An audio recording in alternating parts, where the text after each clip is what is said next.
Lucas and Steve, how are you? Hey man, we're good actually. Yeah, absolutely. We're actually kind of at the end of our summer tour. Still got some shows left, but then the heat is off just a bit. The pressure.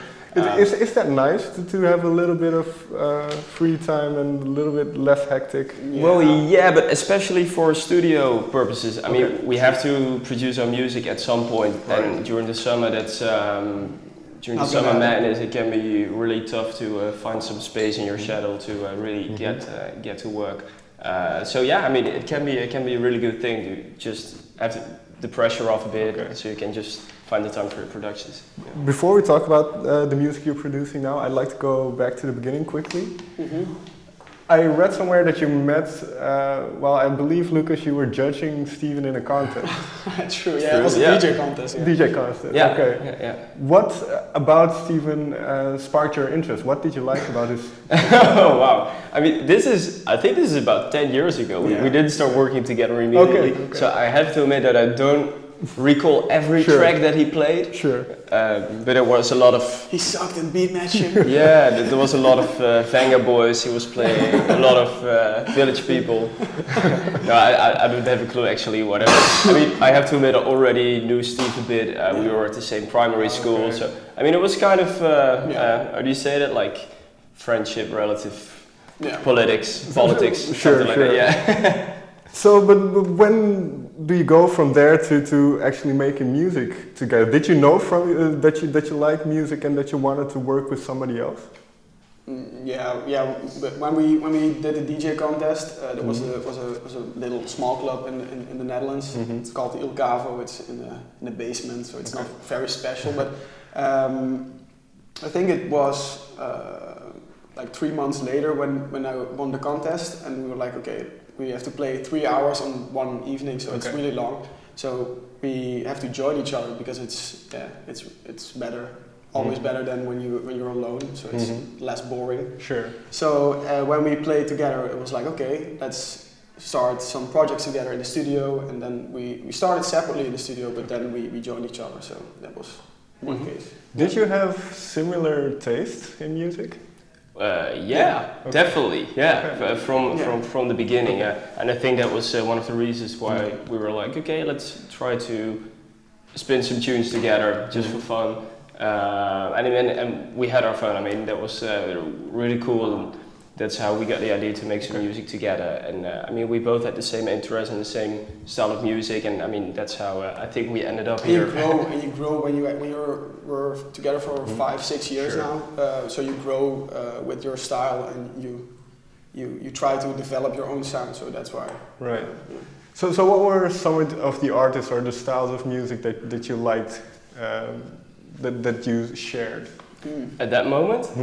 I think we were both playing a bit house music back then. I mean, it was before EDM even became that big, and at first we kind of missed out on purpose on the really EDM, the really loud style scene, because we were really actually more into groovy house.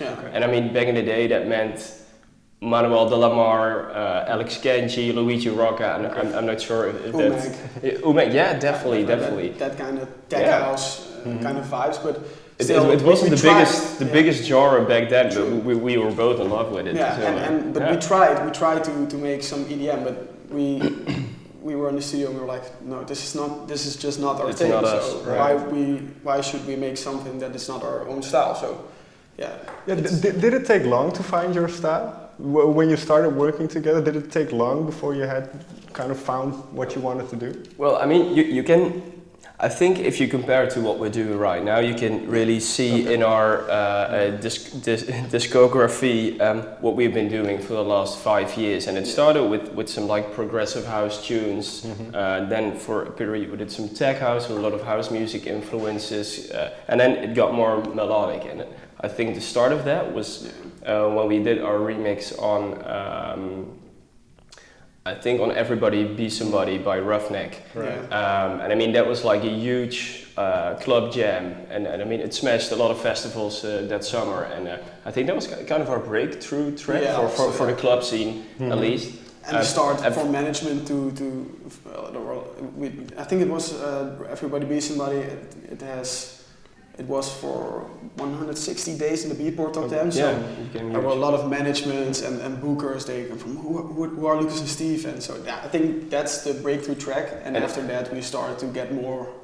And I think also because of the success that we're like, okay, let's stick to this sound, let's keep on making melodic house music, and then we started adding a lot of piano from that moment on, and I mean that's kind of how we formed the sound that we still that we're actually still playing today, but then in an evolved way. I mean, you cannot keep on doing the same thing for years and years. You kind of have to develop your sound, and that's a process. We're still doing it right now. But that's interesting because you, like you say, when you started out, EDM wasn't as big as it is now, and styles or what is popular seems to change quite quickly.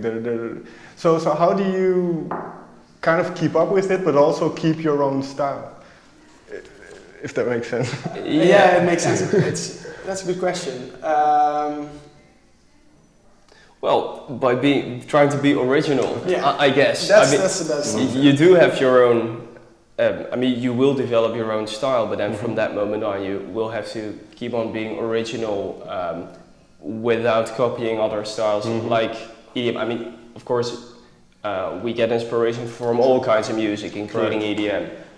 But it's not that really that you really connect to that genre by really copying stuff. I mean, and the thing is, when we're not touring, we're always in the studio. So it's really when you're working together in the studio, it's really easy to develop your own sound because you're starting from zero. When we start with a synth or we have something in our minds, it's really a creative thing. But when you have something that you want to work out. You start from zero, and then you can give your own signature to a sound and to your own track. So that's the thing. What we did with our remix on Eagle Eyes by Felix Jane, Lost Frequencies. We were on a festival, and Felix Jane came up to us and he was like, "Okay, can you do a remix on Eagle Eyes?" We're like, "Okay, let's do it." And that was for us. It was the moment to start something brand new because we did some piano tracks like Kalinda and You and I Know. But after that, we were like, "Okay, we can do the same thing for the forthcoming 3-4 tracks." So we started with a piano, and then we started to add some melodies on top, and that was the thing that we developed our new sound, like our signature sound. And you mentioned these influences and obviously the piano, but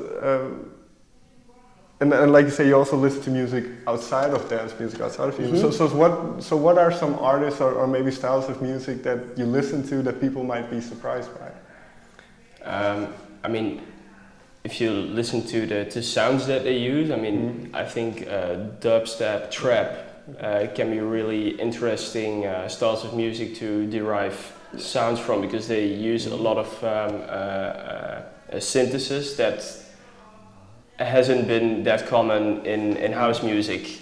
I mean, right now, I mean, you can really see that a lot of artists already got quite some inspiration from it, and they keep on using it in house music, and that. I mean, but there are also things from some jazzy grooves, a bit more jazzy sounds, or classical chords from classical music, melody-wise. I mean, there's so much interesting stuff happening in different styles that you can actually just keep on combining it and pop music. Yeah, true.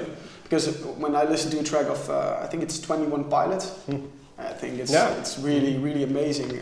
Both like creative parts, but also mixing-wise, it's outstanding. Because when we're listening, we both listen in the studio a lot of different styles of music, like Moby, Daft Punk, of course, and 21 Pilots. But there are some parts in the track that we would like to get in our own tracks. So you don't have to. How do you say it? It's more.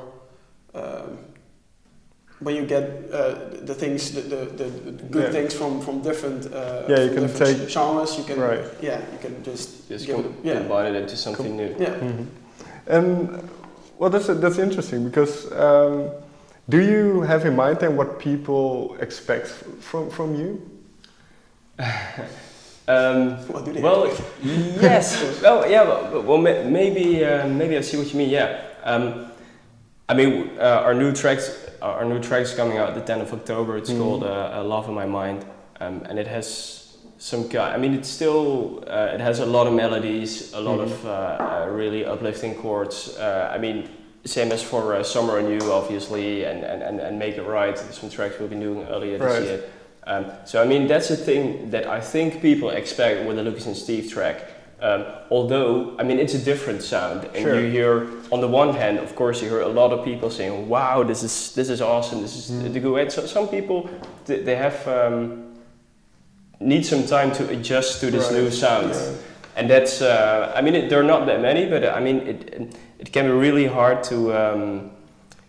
It's not hard to imagine that some people are used to a sound in particular, and they're like, okay, next track, Lucas and Steve, it's probably gonna be like this, and probably gonna contain this kind of sound. And if it's different, they're like, okay, could take some time to get used to. And I don't know what people have to expect from us, because we always try to do something different than a track what we released earlier. So we don't want to make the same thing as a Make It Right or a Summer on You or and now Love on My Mind, because we're already started a new project. We have several projects, but yesterday we started a new project, and we have to say, it's totally different than Love on My Mind. Yeah. So.